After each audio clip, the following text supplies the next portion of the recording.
Kwenda mbinguni ni rahisi na kwenda jehanamu ni ngumu. Kwa sababu kwenda jehanamu unatakiwa upambanie kombe. Kwenda mbinguni unatakiwa usarende.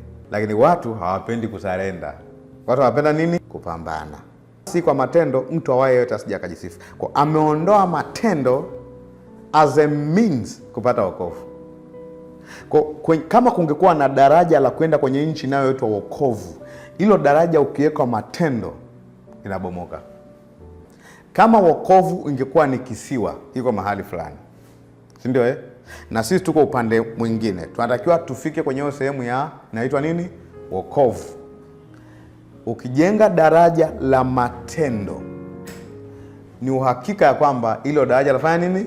Litabomoka. Litabomoka kwa sababu wala si kwa matendo mtu awaye yote asije akajisifu.